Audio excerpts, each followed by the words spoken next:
In this lesson, I'm going to show you what I think is probably one of the coolest tools that Photoshop has. It's called a clipping mask. We've worked with a few other masks so far. We worked with a layer mask already, and now we're going to work with something called a clipping mask. So we do need to go over to Classroom and pull down D4, and we will open this in Photoshop.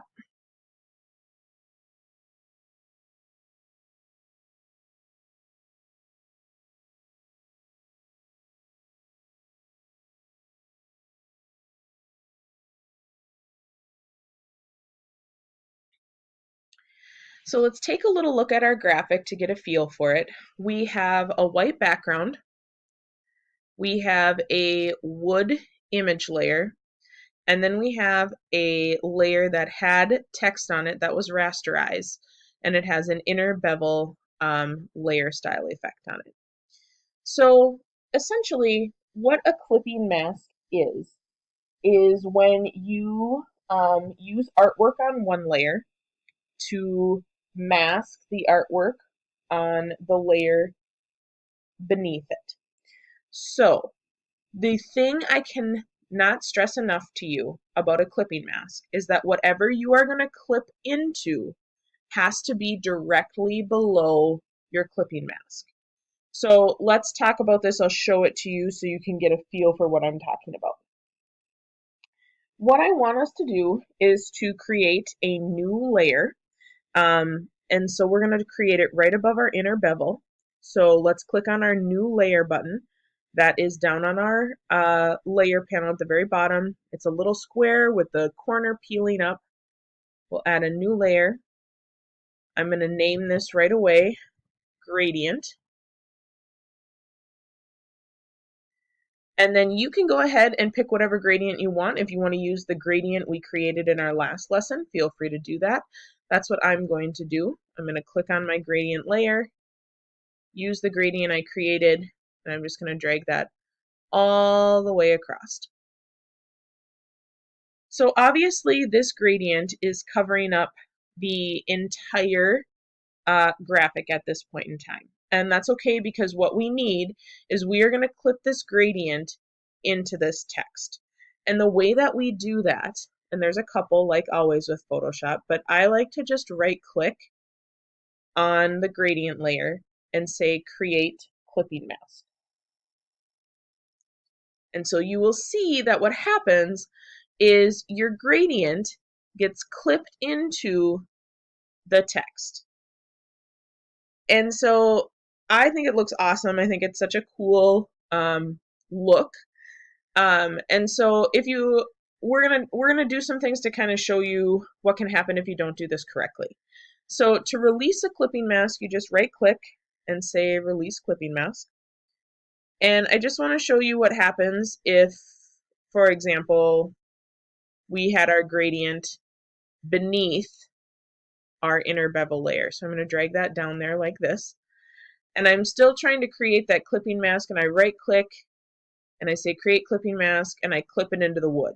Well, that doesn't do anything. It's not clipping it into anything. It's just covering up the wood.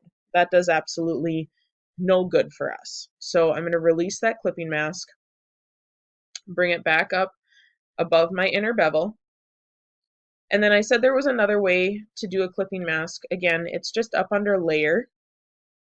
And then about halfway to a third of the way down, it says create clipping mask. So we'll create a clipping mask, and there you have it.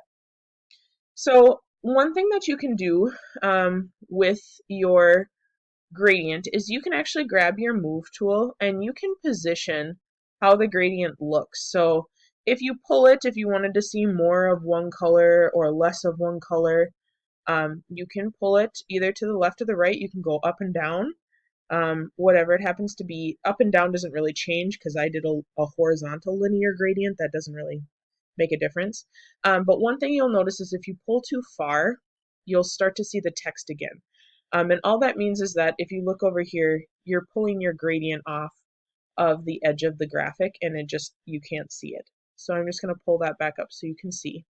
You can also at this point, with the gradient still clipped in there, you can click on your gradient tool and actually try some of the different ones. So if you wanted to try what it looked like with a reflected one, you could try that. You could try it with the diamond if you wanted to, see what kind of a look you get with that. So there's lots of different options that you can do with a clipping mask. Kind of cool. So let's actually release the gradient again. I'm going to release the clipping mask. And then I'm also going to delete the gradient layer. Now, clipping masks can also be done with pictures. So what I'd like you to do is grab your wood layer and simply pull it up above your inner bevel. And once again, we're going to create a clipping mask. So just right click, say create clipping mask, and you'll see that this time the image of the wood gets clipped into our text. So that's another really cool option that you can do. And actually in one of your assignments for this week, you are going to, or not this week, next week, you're going to clip in images into text. So it's really kind of a cool way to get a really fun headline on a graphic. So very simple to do. You just have to remember to make sure that whatever you are going to clip into the text, it has to be directly above it in order for your clipping mask to work. So this is our last use for this document. So you can go ahead and delete or close this, and no, you do not have to save.